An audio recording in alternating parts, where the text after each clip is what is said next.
stories often reflect reality. They're not exact, but they do rhyme. Let's talk about the story of the more beautiful world all of our hearts know is possible in today's video. A gathering of the tribe. Once upon a time, a great tribe of people lived in a world far away from ours. Whether far away in space or in time, or even outside of time, we do not know. Distance only makes the heart grow fonder. They lived in a state of enchantment and joy that few of us today dare to believe could exist, except in those exceptional peak experiences where we glimpse the true potential of life and mind. Can those peak experiences really be something to be attained? I've yet to see it personally in everyday life, but that bliss is definitely what I'm searching for constantly. One day, the elders of the tribe called a meeting. The meeting on the round table, where everybody is equidistant from the center, all having their own equal inputs. The round table is much better than a square table where there's a head and there's much more emphasis on the head of the table. Equality versus hierarchy, the squaring of the circle. They gathered around, and one of them spoke very solemnly. "My friends," she said, "there is a world that needs our help. It is called Earth, and its fate hangs in the balance. Its humans have reached a critical point in their collective birthing, the same point our own planet was at 1 million years ago, and they will be stillborn without our help." Destruction or creation, order or chaos. Throughout my personal journey, I've come to believe that it's not one side or the other, but a mixture of the two, the third way, if you will.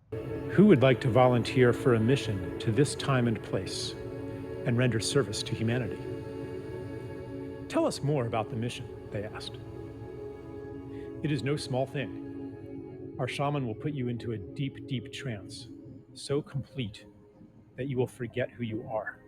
I know this is woo woo, but I really feel like I'm here for a purpose and a reason. Is that just delusions of grandeur? I'm not sure, but I guess we'll see. "You will live a human life, and in the beginning, you will completely forget your origins. You will forget even our language and your own true name. You will be separated from the wonder and beauty of our world and from the love that bathes us all. You will miss it deeply, yet you will be unable to name what you are missing. You will remember the love and beauty that we know to be normal only as a longing in your heart. Your memory will take the form of an intuitive knowledge as you plunge into the painfully marred earth that a more beautiful world is possible." I do find myself realizing that the earth and the world that we live on is not conducive to being a blissful human being. I understand how the world works, but paying money for essential goods seems kind of backwards. I'm not sure the alternate to the situation that's currently possible, but I'm sure that we can think of an alternate if we all put our minds together, especially if we put our hearts together and not just our minds. As you grow up in that world, your knowledge will be under constant assault. You will be told in a million ways that a world of destruction, violence, drudgery, anxiety, and degradation is normal. You may go through a time when you are completely alone, with no allies to affirm your knowledge of a more beautiful world. You may plunge into a depth of despair that we, in our world of light, cannot imagine. I've definitely been through depression, despair, and loneliness. But for me, it's that hope that a brighter tomorrow is possible for all of us. But no matter what, a spark of knowledge will never leave you. A memory of your true origin will be encoded in your DNA. That spark will lie within you, inextinguishable, until one day it is awakened. The God spark, the source spark, I'm not sure, but it's an interesting concept. You see, even though you will feel for a time utterly alone, you will not be alone. We will send you assistance, help that you will experience as miraculous, experiences that you will describe as transcendent. These will fan that spark into a flame. For a few moments or hours or days, you will reawaken to the beauty and the joy that is meant to be. You will see it on Earth. For even though the planet and its people are deeply wounded, there is beauty there still, projected from past and future onto the present as a promise of what is possible and a reminder of what is real. For me, that moment of connection, that moment of beauty, that moment of pure bliss makes it all worth it. And I spend most of my life trying to achieve those states so that they can expand and become part of everyday life. After that glimpse, the flame may die down into an ember again as the routines of normal life there swallow you up. But after each awakening, they will seem less normal, and the story of that world will seem less real. The ember will glow brighter. When enough embers do that, they will all burst into flame together and sustain each other. Because remember, you will not be there alone. As you begin to awaken to your mission, you will meet others of our tribe.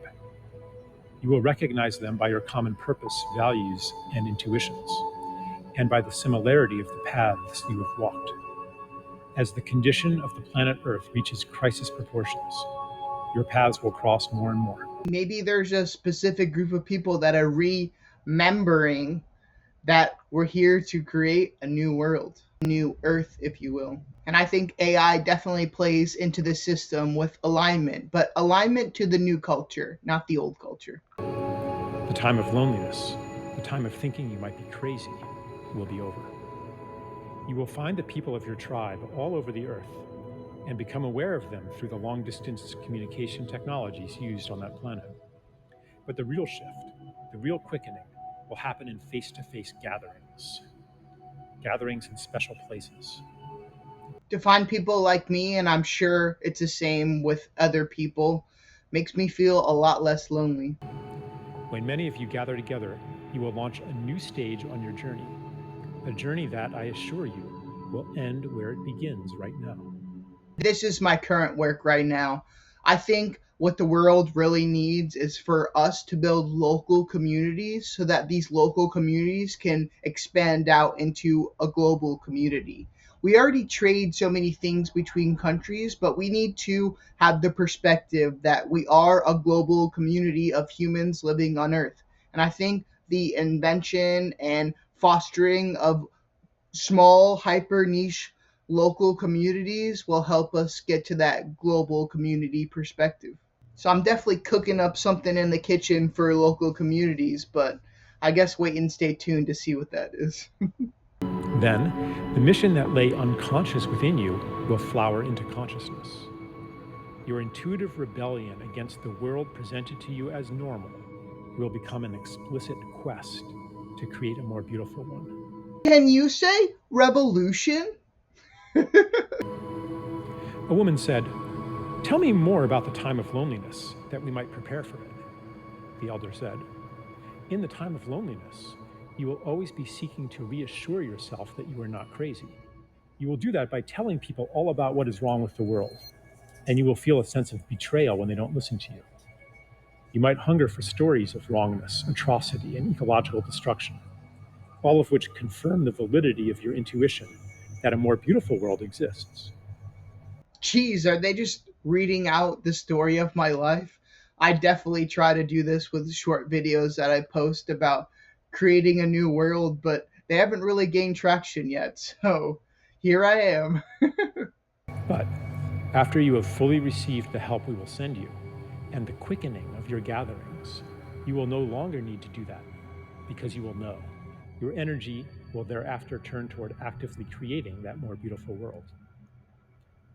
I'm ready to build and create. But the power and intention of one person is one thing. The power and intention of two people coming together, sharing their power and intention towards a common goal is so much more than one could ever be. And when that two exponentially grows, the power is unfathomable, ungraspable, ineffable, enough to change the world. The tribeswoman asked, "How do you know this will work? Are you sure our shaman's powers are great enough to send us on such a journey?" The elder replied, "I know it will work because he has done it many times before. Many have already been sent to Earth to live human lives and to lay the groundwork for the mission you will undertake now. He's been practicing. The only difference now is that many of you will venture there at once. What is new in the time you will live in is that you will gather in critical mass and will each awaken the other to your mission. The heat you will generate will kindle the same spark that lies in every human being. For in truth, each one is from a tribe like ours. The whole galaxy and beyond is converging on Earth, for never before has a planet journeyed so far into separation and made it back again. And I had this strong feeling that right now, in our lifetimes, is the time that all of this is going to start to come to fruition. The earth that all of our hearts know is possible is going to begin to bloom. And that gives me goosebumps. Those of you who go will be part of a new step in cosmic evolution. A tribesman asked, "Is there a danger we will become lost in that world and never wake up from the shamanic trance? Is there a danger that the despair, the cynicism, the pain of separation will be so great that it will extinguish the spark of hope, the spark of our true selves in origin, and that we will be separated from our beloved ones forever?" The elder replied, "That is impossible. The more deeply you get lost, the more powerful the help we will send you." Makes me think of a bungee cord. You can only separate it so much, but eventually that bungee cord is going to bring the ends smashing back together. Separation begets unity. You might experience it at the time as a collapse of your personal world, the loss of everything important to you. Later, you will recognize the gift within it. We will never abandon you. It always seems like all of the most powerful answers are within. Another man asked, "Is it possible that our mission will fail and that this planet Earth will perish?" The elder replied, "I will answer your question with a paradox. It is impossible that your mission will fail, yet its success hangs on your own actions. The fate of the world is in your hands. The key to this paradox lies within you, in the feeling you carry that each of your actions, even your personal secret struggles, has cosmic significance. You will know then, as you know now, that everything you do matters." The precipice of change is upon us, where the caterpillar is inside the chrysalis transforming into the beautiful butterfly. I'm so excited that I'm here for this and I get to experience it. And I hope maybe you are too. And not just experience it, but be a part of it. There were no more questions. The volunteers gathered in a circle, and the shaman went to each one. The last thing each was aware of was the shaman blowing smoke in his or her face.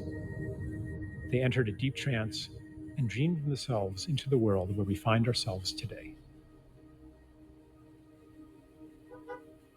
Here we are. Yeah. Here we are. Here we are. So, in your wildest imagination, what world can you dream of? Comment below so together we can cultivate our own oasis, and I'll see you in the next video.